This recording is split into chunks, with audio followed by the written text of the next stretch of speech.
Pak Jantar, perkenalkan kami dari kelas karyawan. Saya Dila Natalia. Saya Dina Putri. Saya Rizky Wijayanti. Saya Dunia Tiara. Pada tugas UAS kali ini, dari kelompok kami ingin mengangkat topik mengenai penggandaan uang Dukun Mbah Slamet. Berikut pemaparannya.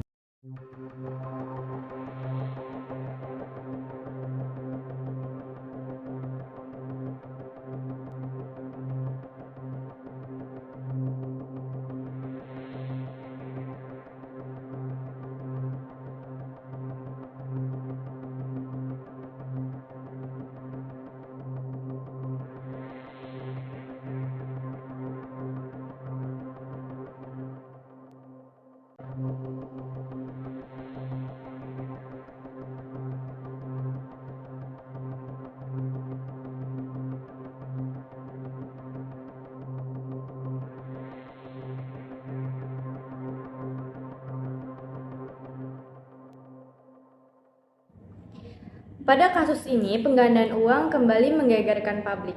Kali ini dilakukan oleh Slamet Tohari alias Mbah Slamet di Kabupaten Banjarnegara, Jawa Tengah.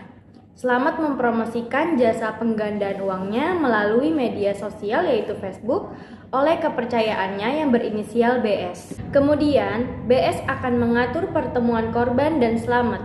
Korban akan menandatangani kediaman Slamet dengan membawa sejumlah uang untuk dilipat gandakan dan melakukan serangkaian prosesi ritual. Namun, kenyataan uang yang telah diberikan tidak dilipat gandakan melainkan dinikmati untuk kepentingan pribadi. Ketika korban menagih uang yang dijanjikan Slamet justru membunuh korban menggunakan minuman potasium yang dicampur dengan obat penenang. Selanjutnya, Slamet juga langsung mengubur para korban di tanah milik Slamet di Desa Balun, Kecamatan Wanasaya, Kabupaten Banjarnegara. Hingga saat ini tercatat sudah ada 12 korban yang dikubur dalam 8 liang lahat, akan tetapi pihak kepolisian baru mengidentifikasi satu mayat atas nama Parianto warga Sukabumi. Untuk evaluasi dalam kasus ini seharusnya menjadi PR pemerintah untuk mengedukasi masyarakat di beberapa daerah, karena warga Indonesia masih banyak mempercayai dunia supranatural yang masih tebal. Untuk selanjutnya, mengenai pola argumen deduktif merupakan argumen yang jika benar mengandung bukti konklusif untuk mendukung kebenaran suatu klaim. Contohnya adalah pola ponens. Modus ponens sendiri merupakan silogisme yang mengkalkulasi suatu kemungkinan dan mengambil satu kesimpulan. Terhadap kasus penggandaan uang ini, bahwa kedua korban jika tidak ada keinginan untuk ikut berinvestasi terhadap penggandaan uang tersebut, maka kedua orang tersebut tidak akan menjadi korban. Yang kedua, mengenai modus tollens, di mana ini menjelaskan mengenai suatu contoh P maka Q, padahal bukan keduanya. Di mana modus tollens ini merupakan silogisme yang menjaring sebuah konsiklus berdasarkan dua premis utama.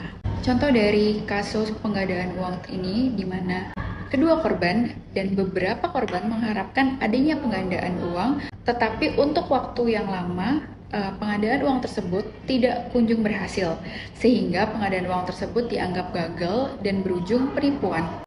Yang ketiga, mengenai reduction a absurdum, di mana suatu argumen menampilkan akibat atau kesimpulan yang tidak masuk akal dari premis yang diberikan, atau kemudian disimpulkan bahwa kesimpulannya pasti salah. Terhadap kasus pengadaan uang Dukun Slamet ini, bahwa tujuan dari para korban adalah ingin menghasilkan kekayaan secara instan. Dan dari sikap Mbah Slamet sendiri, bahwa beliau mampu mengadakan uang tersebut, tetapi kenyataannya pengadaan uang itu tidak ada dan malah menelan korban sebanyak 12 orang. Dan yang terakhir adalah mengenai dilema, di mana istilah dilema ini umum merujuk kepada suatu kondisi yang menyulitkan, yaitu muncul sebuah masalah yang menawarkan dua kemungkinan, di mana keduanya sama-sama sulit untuk diterima. Hal dilema ini terhadap kasus pengadaan uang adalah di mana kedua korban merasa adanya ketidakyakinan apakah uang ini benar bisa digandakan dengan memastikan sendiri kepada Mbah Slamet, tetapi alhasil malah menjadi korban pembunuhan. Kesesatan berpikir pada kasus penggandaan uang Mbah Slamet ini yaitu di zaman yang sudah maju dan berkembang, masih banyak orang yang percaya pengganda uang, meskipun secara rasional hal itu tidak mungkin terjadi. Menurut kami, kasus pengganda uang ini terjadi karena kepercayaan masyarakat pada dunia supranatural masih tebal dan adanya perilaku yang ingin cepat berhasil atau kaya dengan jalan pintas. Rasionalitas masyarakat Indonesia tidak berkembang sehingga kerap terjebak penipuan. Satu-satunya jalan untuk mencegah berulangnya kasus serupa terjadi di masa mendatang yaitu dengan gerak cepat polisi mengendus praktik-praktik penipuan serupa dan dengan melalui edukasi penyuluhan kepada masyarakat agar tidak jatuh korban kembali. Untuk kali ini saya akan memaparkan jenis-jenis klaim. Klaim pertama yaitu klaim faktual. Klaim faktual yaitu klaim yang menunjukkan apa adanya. Dapat dikatakan sebagai klaim faktual jika mengatakan apa yang ada. Pada kasus ini, polisi menemukan 12 jenazah yang dikubur di kebun milik Slamet di Desa Balun. Pernyataan tersebut termasuk ke dalam klaim faktual. Yang kedua yaitu klaim nilai. Sebuah klaim disebut klaim nilai jika mengatakan apa yang seharusnya atau menetapkan nilai.